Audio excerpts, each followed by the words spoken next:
Lilith, it's Social Media Monday again. Hooray! My favorite day of the week. I'm so excited. So, we should introduce ourselves and get our social media up front. Good practice. Lilith, you first. Well, my current favorite form of social media is Twitter right now. You can find me on Twitter at LilithHellfire. If you're on Tumblr, my URL is itslilithhellfire.tumblr.com. And if you just want to email me and chat about social media, DC, TV, movies, comic books, whatever, you can find me at lilithhellfire@lilithhellfire.com. Yeah, Lilith, you have some opinions about DC stuff. So I think that if somebody wants to get engaged, they definitely want to reach out to you. I love when you and Charlie get together. Charlie is on our Marvel podcast. And you guys are like oil and water, but it's like love oil and water when you guys are together. We both have a healthy respect for the opposing team, I guess. Yes, definitely. I'm Rob Southgate. My social media, I do the same thing. Twitter is kind of the main way. You can reach me at rsouthgate. You can reach the company if you want to follow the company and get all the different podcasts and blogs and everything at SMG Pods. And we're on all the different platforms also. All you got to do is look up Southgate Media Group. Find us on Facebook. Find us on Twitter. Find us on Instagram. We're going to talk about. Find us on Periscope every Saturday night. Find us everywhere. So, Lilith, I want to get into this thing. I want to talk about it. We've got a subject that I don't really know about, and I know you do. So, are you ready? Definitely. All right. We're talking Twitter cards. I'm surprised that this is like something that a lot of people are like finally jumping on board with. This has been available for about at least 3 years, but they've just made a big push for it. I saw that they did an email campaign not too long ago. Yes. Are you like familiar with like the quote unquote professional business side of Twitter? A little bit. I'll give you my background with it, and it might even be further than some of our listeners. I mean, I don't know if people know about this that much. Maybe a year ago, I was at a party, and I was with talking to a couple of guys that own a jerky business, Jerky XP, and we were talking about ways to promote and what we do, and they were all over Twitter cards. They said somebody suggested it to them. They started doing it, and they said it like transformed their business. Like it gave them so much more reach. And I went, oh, great. Mental note, go home and learn about Twitter cards. And I did a little, and the I don't know, my ADD kicked in, something. I just completely lost it. And every time it pops up on my feed, I go, oh yeah, Twitter cards. And I've never done anything with it. I really don't understand. It just seems to me like a Twitter ad. So, and this push that they're doing had the same effect on me. It was more, I know you know about it, and I wanted you to share it with people. So what can you tell me about it? Enlighten me, Lilith. Okay, so Twitter cards are basically just like they're HTML markup for your website. But it really helps with putting out content. Like, I think this is definitely good for people who are bloggers and podcasters specifically because it allows for rich media content right there without having to follow the link. They can see everything and play it right there in the tweet. And it's something really simple that you can just add to the head in your website. Now, There's different kinds of cards, too, but they also have analytics, which, you know, any good person with social media always wants to look at the analytics and see what's working and what's not and what they can change and do better. So I think that that's another really handy part of it. Now, do Twitter cards cost anything? Is this something like Facebook ads? No, not at all. That's what makes it different. Like Twitter ads and Twitter cards are two completely different systems of reaching out to your core target audience or whatever. Okay, so this might be where I'm getting confused on this. Yeah, it's totally free. Even the analytics is free. That's something nice about the business side of Twitter. I think that the thing I like about Twitter now for the last 2.5 years is, and it's something that has kind of been changing in the world, is you are your brand. You as a person, that's your personal brand, and Twitter totally gets that. And they know that people who tweet more than likely, you know, even just the average soccer mom now has a blog that, you know, she's trying to make money from. And I really kind of appreciate all the free tools that they kind of give to us as consumers and users of Twitter. So if you were to use Twitter cards, let's say we'll just take one show. We'll take this show. Okay. How would you use Twitter cards for this show? Ooh. Okay, so we'd go to the Southgate Media Group's Twitter account, and then we go to the website, and you go into your little HTML section, and you add this little piece of code. Meta name equals Twitter, Twitter card content equals summary, and you kind of just define it and type in your stuff, and they give you the whole little layout on twitter.com/cards/getting started. This is where you get all your HTML stuff from. And then we add it. And once we add it, when we tweet out stuff from our site, it will see like your links will have like rich content, but you have to specify because there's different cards. There are, I think, 3 or 4. Okay. There's the summary card, which is just the title, description, thumbnail, and then like they tell you what Twitter account or your website in some cases. Then you have the summary card with large image, which is actually the best one to use. So it has the, prominently featured image because we all need images in social media. Yeah, no kidding. You know what? I'm going to pause right there just because that's something that I've been harping on with people a lot. Because a lot of people talk to me about Twitter. I'm always trying to learn. I'm always asking questions. And I notice a lot of people that aren't as familiar with it do a lot of tweets that have nothing attached to them. And it's like, I understand the importance of the hashtag, but when I'm leafing through, I look at the pictures more than I look at anything. Mm-hmm. Especially with the moments thing being so huge right now. Yeah, it's just really important to get some type of image, something relevant, something that's going to attract attention.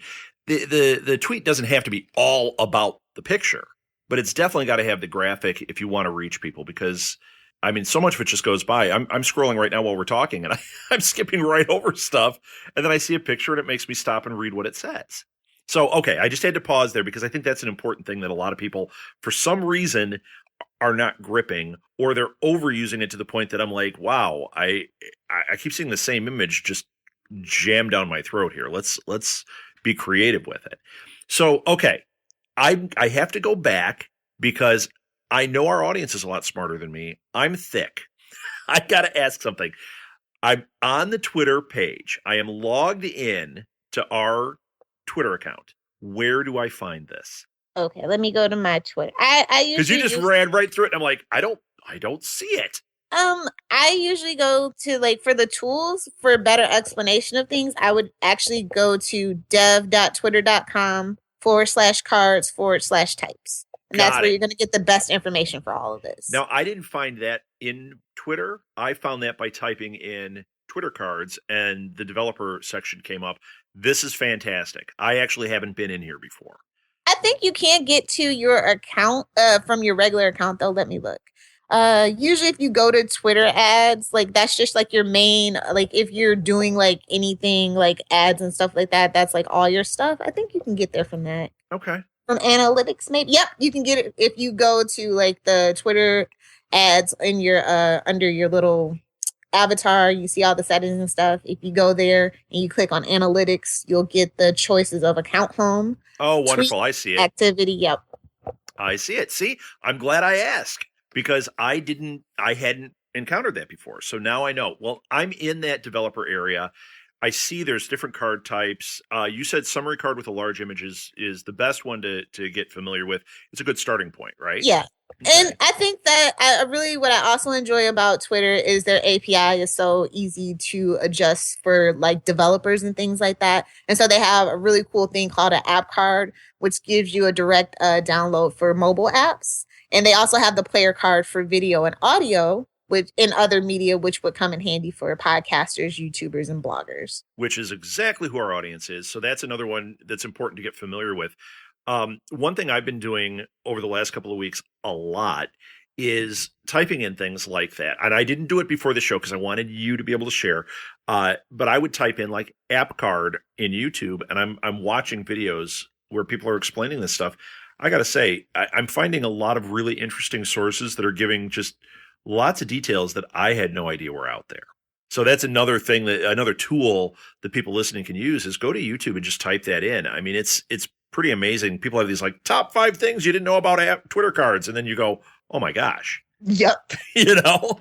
Uh, and how long before you and I start producing those? Probably not real long. Uh, so, okay. So the Twitter card basically is, I'm looking at one right here. I'm looking at a summary card with a large image. This is something. Now, how would I use this? Do I set this up and then it just automatically tweets? What is it?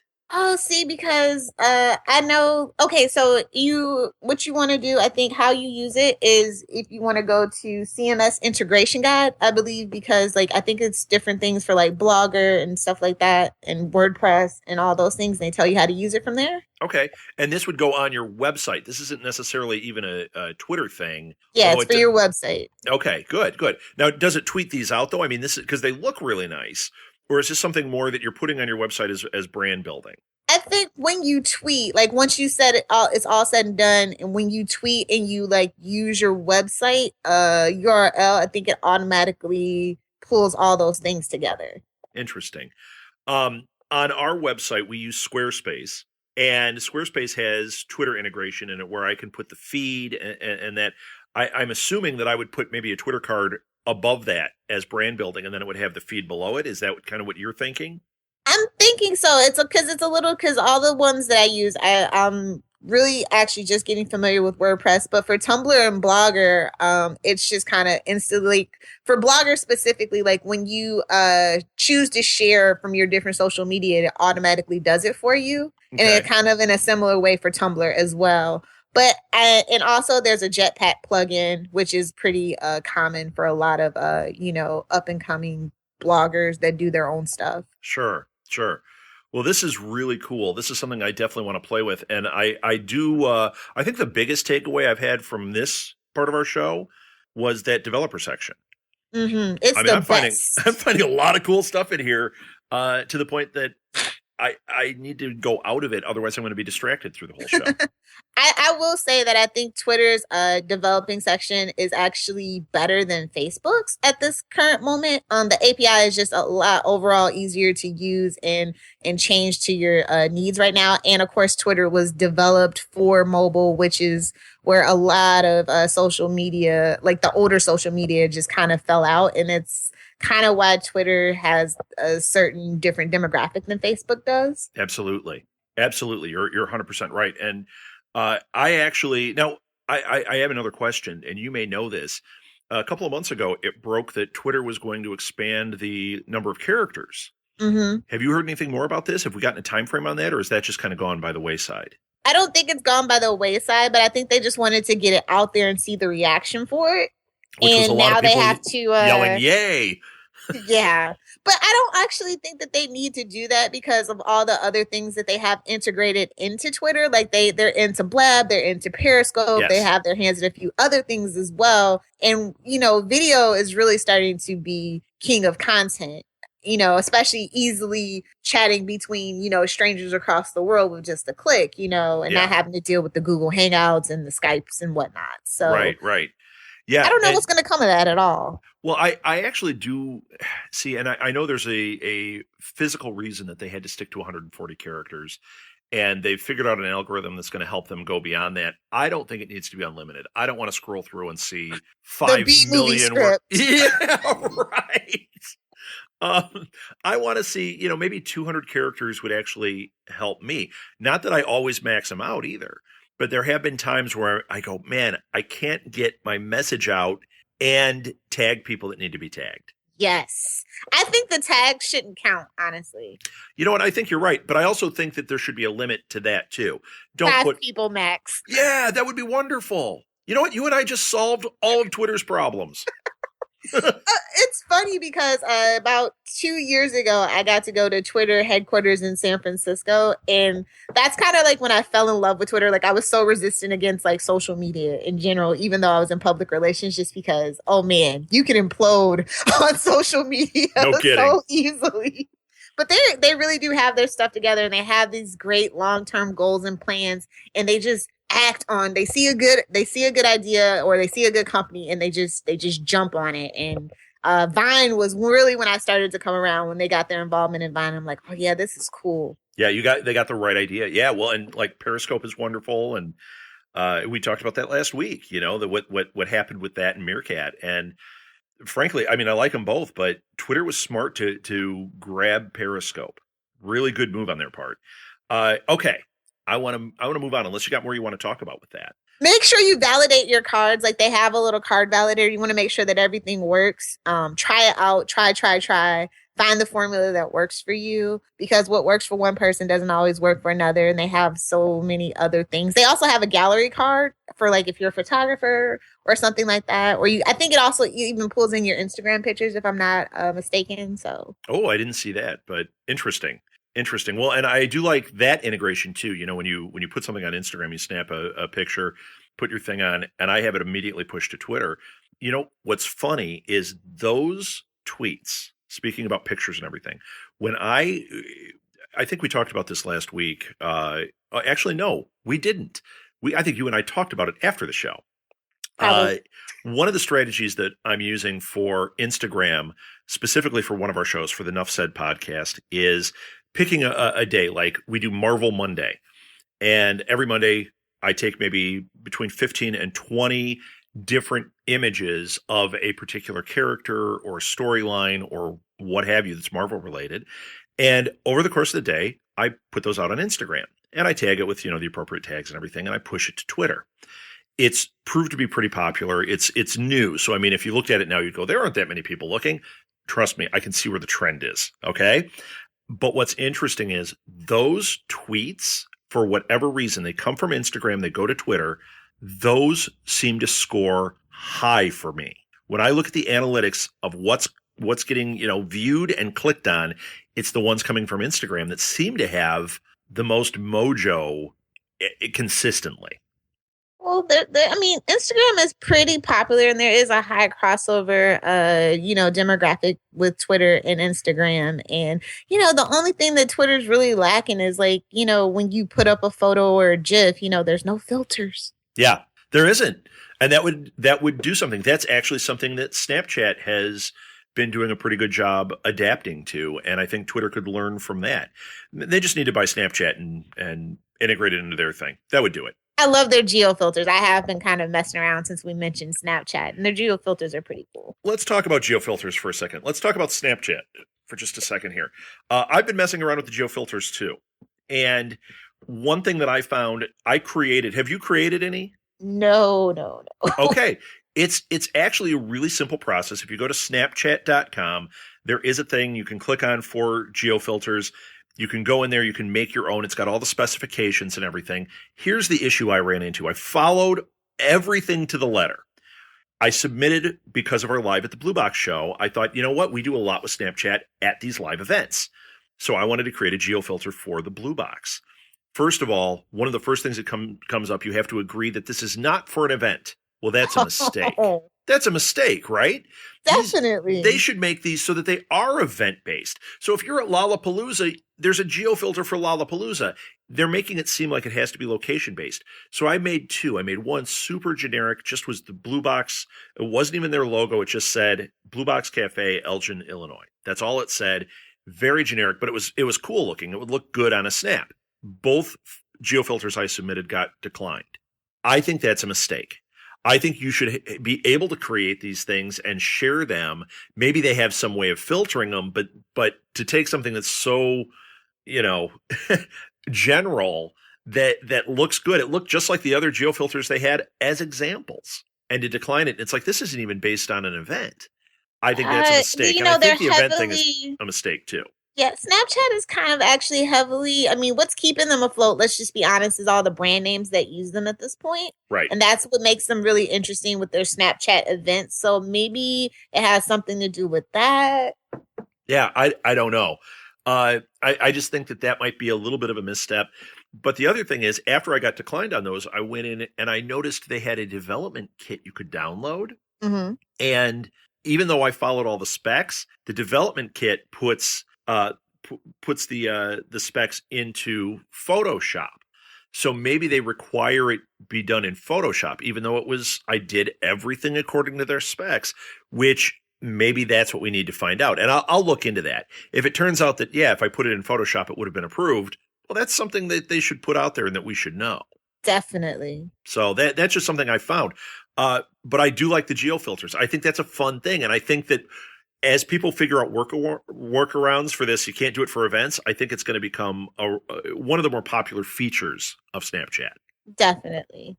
Now, do you share when you do Snapchat? Do you ever share those to your Twitter? No. No. Snapchat is just something that I'm kind of messing around with. It's not something necessary for me right now in my personal social media kit. If I get more heavily involved in YouTube and start going to YouTube events, I notice a lot of the YouTubers do use Snapchat like that to kind of keep their followers up to date about things in a different way than Instagram and Twitter can.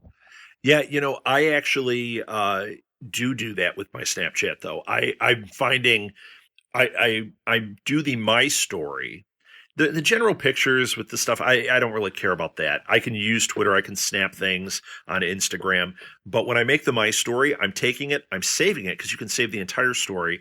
I'm pushing it out to the different social media. And once again, just like those Instagrams I was talking about, going to Twitter and having that be highly trafficked, I'm finding the same thing with the My Story from Snapchat, going the other way. Now, on Instagram, it only holds, I think, 12 seconds of your My Story. So if you do a minute-long My Story, you better hope those first couple pictures are compelling enough to make somebody want to click and go into your Snapchat.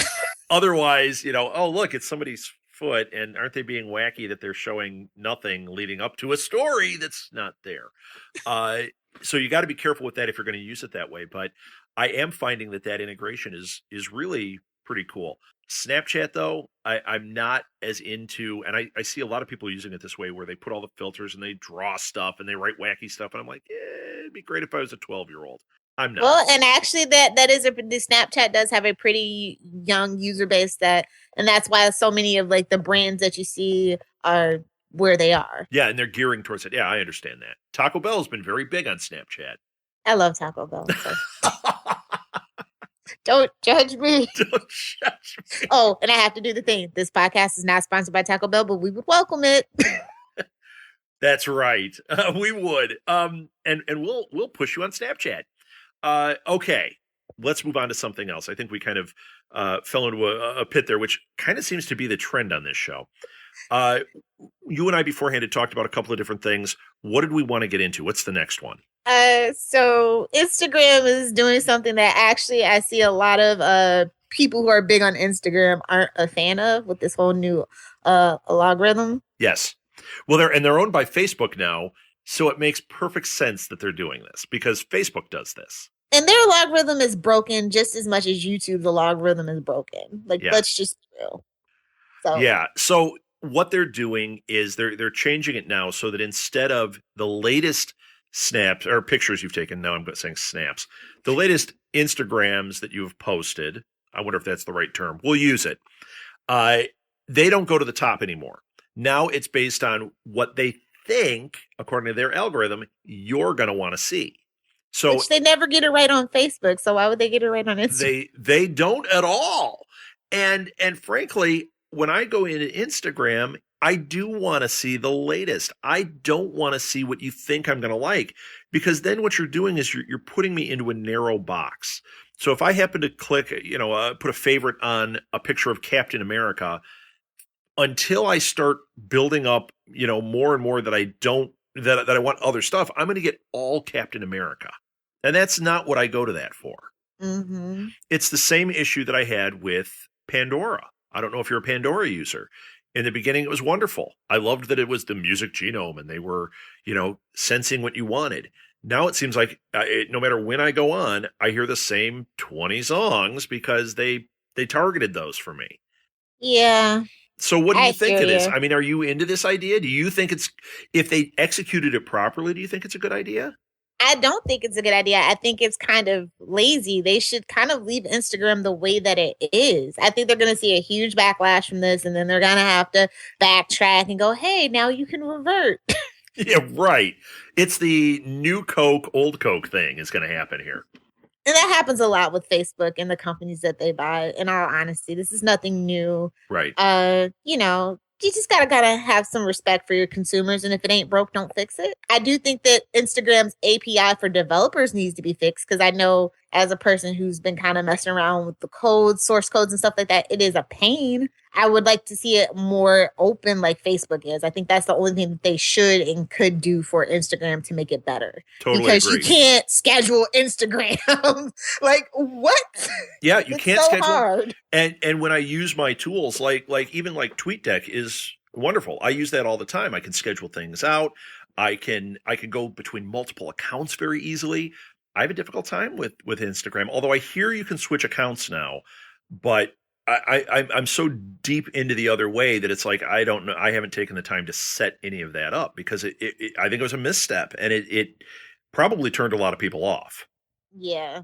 So you're right, Lilith. You're right. We've solved Instagram's problems now too. Call us. We would not be opposed. This should be the t-shirt for our show. We would not be opposed to you jumping in with us. So what else do we have? Was there other news this week that we need to cover? I think Instagram was the biggest thing, honestly. Yeah, I think it really was. It was the biggest news I saw. Oh, I do have one I want to bring up. Okay. This isn't news. Here we're talking news. This is something, as long as we're talking tools, I think this might help people that are trying to manage all this social media stuff. One of my big initiatives right now is email. I'm really trying to learn about using email as part of my mix in a much stronger way. I actually think that it potentially could be the strongest for attracting people to buy things. Okay. I just have this sense. So I've been really learning about these tools. In that, though, I started looking at different apps and different tools and like what works, what doesn't. And I found one that is actually more of a Twitter thing, but the information I'm getting from it reminds me of what I get from MailChimp. Have you used Crowdfire? No, not at all. Do you know what Crowdfire is? No, what is it? Okay. The reason I found Crowdfire was I was noticing I was getting emails pushed to me, tied into tweets, and it just I was noticing that certain like people had triggers, it seemed, and I couldn't figure out where they were finding these tools to just automatically send something out to you. Hey, thanks for because with MailChimp, you can do triggers. So when somebody subscribes to you, you can have it so on day one, it sends out an email saying, hey, thanks for subscribing. If you really want to do this, click here so that you stay on the list. The next day you send something like, hey, here's a blog post that we did 3 months ago that you might dig. Thanks so much for liking it. Then you set it for, a week from now. And it's like, hey, just wanted to remind you, we've got this event coming up. So you can set all these triggers so you don't have to sit here and send it to your 400, 500, 7,000, whatever followers, right? So maybe I'm telling you something about MailChimp, but MailChimp is really good. And it has these great tools inside of it. Well, Crowdfire does this for Twitter. So what I was noticing is I was getting certain people. I followed somebody, and immediately I got a thing in my message that said, hey, thanks for following me. You can listen to my show at this, and here's my website. And then I noticed another one that like it was an automatic thing, but it was very personal, and it was like, hey, thanks so much for following me. What do you think about this movie? Or something like that. And I was like, oh, that's kind of interesting. But I was noticing when I clicked on it, it was going to their Twitter account or their website. And it was bringing me in from a different avenue, and it felt really organic. The more I played with this, the more I was noticing these were all tagged at the very bottom with this thing called Crowdfire. It's an app. And in this app, what you do is like I set it up for our Enough Said podcast. And it gives you all these different things. It tells you a complete list of your recent followers, your recent unfollowers, the inactive that follow you. Maybe they're following you and they haven't been on in 7 months. Okay, well, that's not really one that is, actively engaged with us, but all right. It's got things like these automated triggers, which I thought was actually what I was going to be most interested in, but I find I obsessively look at followers and non-followers and look at what they're doing. As somebody using Twitter to reach out, it's, to me, I think a real good potential to find influencers. Mm-hmm. I go in here, I see that, for example, there's a podcast that I'm looking at it right now, that follows us that has 15 followers. Yeah, it's not an influencer. Then I go to the next one, and it's another podcast. I'm not naming names here that I've listened to. I'm not in love with. It's all right, but it has 765,000 followers. So when I tweet something out about Marvel's Agents of S.H.I.E.L.D., I might want to tag these guys. I might want to see if I can build relationship. It's really interesting tool to use. I don't know if you use a tool like this or if there are other things, but it's an app. I've got it on my iPhone. I think it's fantastic. Yeah, I forget what I use at the current moment because I just changed for analytics that tells you like where to go, who your biggest influencers are, who's where you got the most engagement from in the previous month. And Twitter actually kind of does that natively, just not as in detail for free. You know what I mean? Right. Now, do you do it on your phone or are you using it on, say, a computer? Because I just prefer the web. Okay, that's a big difference because I have tools I use on the computer, and we'll do that. We'll save that one for another show. Maybe you and I should break down what some of those tools are on our next episode, where we can say these are ways to look at your influencers. This is something you can use for that. But as a mobile app with these really nice triggers built into it, I got to say, I'm liking Crowdfire. Did it used to be something else? I don't know. I just found it. So I'm going to say apps like that, maybe. They change over time. And I feel like I've heard something kind of similar. Well, I just know that I was noticing a trend from the people that seemed to be reaching me in a way that the others weren't, that was very organic, very positive. And I went, wait a minute, how come I'm finding it all is going back to this Crowdfire? And now that I've used it, I haven't spread it across the whole network. I've only experimented with one show, but I feel it's working. And now I know also that we have to spend a time talking about emails and MailChimp, don't we? We totally do need to do that. And I think that a good quality email system is really essential. Let's do this. We'll plant the seeds for next time because we're out of time. Next time, let's talk email. I want to talk to you about what my experience has been. I want to hear what your advice is and what your experience has been. We can talk about some tools. I know MailChimp. And I don't know it inside and out. I'm not an expert, but I've certainly done a lot of research on it. So I think there's a lot to share there. And then I want to talk, maybe we can do a breakdown of some of these tools to find influencers, because I want to do a show. Now we're talking a few out, just talking about influencers and how to use that to your advantage. Yeah, that's something that people definitely need to learn more about. And it's easier than you think. It is. It truly is. So, Lilith, are we done? Totally. Awesome. Oh, this was great. Once again, Lilith, give your social media, give ways people can get in touch with you. On Twitter, once again, you can find me at Lilith Hellfire. If you're on Tumblr, it's lilithhellfire.tumblr.com. If you're on Reddit, just inbox me, Lilith Hellfire, or find me on the DC TVU subreddits, pretty much. That's where I hang out. And if you want to email me, lilithhellfire@lilithhellfire.com. And you can find me at R Southgate on Twitter or the company at SMG Pods. Find me on Facebook. Find me on, everywhere. You can email me, or if you want to email Lilith, I can share it with her at southgatemediagroup@gmail.com. And our website is southgatemediagroup.com. And if you go in there, just click on podcasts, you'll find all 87 shows on there. And there is a icon for the new Media Lab. Coming soon, an icon for Social Media Mondays. And that's it. Until next time, everybody, keep creating.